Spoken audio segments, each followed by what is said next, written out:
Chartered ഫ്ലൈറ്റിൽ മേനോൻ മുഖ്യമന്ത്രി ചുമ്മാതല്ല. മംഗലാപുരത്ത് പോയി അദാനി ഗ്രൂപ്പ് പ്രസിഡന്റ് ആയിട്ടുള്ള കിഷോർ ആൽവയെ കണ്ടത്. അതിനുള്ള ഗുണം ബഡ്ജറ്റിൽ ഇപ്പോൾ വെളിവായിട്ടുണ്ട്. കേരളത്തിലെ തുറമുഖങ്ങൾ സ്വകാര്യവൽക്കരിക്കാൻ പോകുന്നു. ആർക്കു വേണ്ടി? എന്തിനു വേണ്ടി? മാരിടൈം ടൂറിസം ഉൾപ്പെടെയുള്ള സംവിധാനങ്ങൾക്ക് വേണ്ടി. നേരത്തെ മംഗലാപുരത്ത് പോയി നരേന്ദ്രമോദിയുടെ അതേ ഫോട്ടോയ്ക്ക് താഴെ ഇരുന്ന് NDA നേതാവിന്റെ വീട്ടിലിരുന്ന് നടത്തിയ കൂടിക്കാഴ്ചയിൽ ഇതര സംസ്ഥാനത്തുള്ള കച്ചവടക്കാർക്ക് തുറമുഖം എഴുതി കൊടുക്കാമെന്നുള്ള ചില ഗ്യാരണ്ടികൾ കൊടുത്തിട്ട് വന്നു എന്ന് ബോധ്യപ്പെടുകയാണ്. ഇന്നത്തെ ബജറ്റ് പ്രസംഗത്തില് ഈ പ്രതികരണം മാത്രം കേട്ടാൽ മതി എന്താണ് മേനോൻ മുഖ്യമന്ത്രിയുടെ ഉള്ളിലിരിപ്പ് എന്നുള്ള കാര്യം.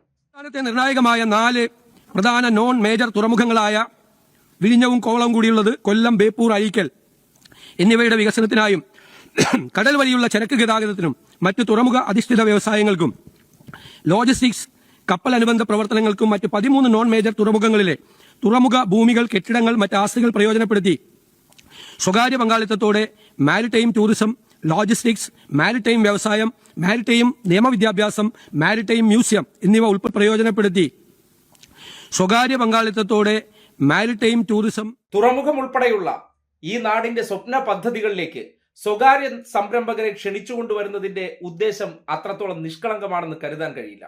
കാര്യം അദാനി ഗ്രൂപ്പ് നടത്തുന്ന ഈ തുറമുഖം ലോകത്ത് തന്നെ ഏറ്റവും വലിയ ചരക്ക് ഗതാഗതത്തിന്റെ ഹബ്ബായി മാറാൻ പോകുന്നു എന്ന തിരിച്ചറിവുണ്ടാകുമ്പോൾ ഇതിലേക്ക് സ്വകാര്യ മേഖലയിലുള്ളവർ കണ്ണും നട്ടിരിക്കുന്നുണ്ട്. അത് കഴിഞ്ഞ 10 വർഷത്തിനിടയിലേക്ക് ഇങ്ങോട്ട് എൻട്രി കിട്ടില്ല എന്നറിഞ്ഞപ്പോൾ അവരുടെ കൂടി ആവശ്യമാണ് സ്വകാര്യ നിക്ഷേപം കൊണ്ടുവന്ന് ഇതിന്റെ ഒരു വരുമാനം അവർക്ക് കൂടി ഒപ്പിച്ചുകൊണ്ട് പോകണമെന്നുള്ളത്. അത് മംഗലാപുരം ഡീലിലൂടെ, അന്നത്തെ ആ രഹസ്യ യാത്രയിലൂടെ മേനോൻ മുഖ്യമന്ത്രി ആരൊക്കെയായി ധാരണയായി എന്നതിന്റെ തെളിവാണ് ഈ പ്രഖ്യാപനമെന്ന് പറയേണ്ടി വരികയാണ്. എന്തായാലും കേരളത്തിന്റെ തുറമുഖങ്ങൾ വരുംകാലത്ത് ഈ നാടിന്റെ സമ്പത്തായി മാറേണ്ടതിനെ സ്വകാര്യ മേഖലയ്ക്ക് തീരെഴുതി കൊടുക്കാനുള്ള ആ ഒരു വിശാല തീരുമാനത്തെ അങ്ങനെ തള്ളിക്കളയാനാകില്ല. അത് വളരെ ആശങ്കയോടുകൂടി നോക്കിക്കാണേണ്ട കാര്യമാണ്. വികസന കുതിപ്പെന്നൊക്കെ ചില വാചക കസരത്തിനപ്പുറം അത്തരം പ്രവർത്തികൾ ചെയ്യുന്നതിന് പിന്നിലെ ദുരുദ്ദേശവും താല്പര്യം എന്താണ്, അതിനു പിന്നിൽ ഇത്ര ഇൻട്രസ്റ്റോടുകൂടി നിൽക്കേണ്ട കാര്യം എന്താണ് എന്നതിനെ സംബന്ധിച്ച് ഈ നാട് വളരെ സംശയാസ്പദമായി നോക്കിക്കാണേണ്ടതാണ്.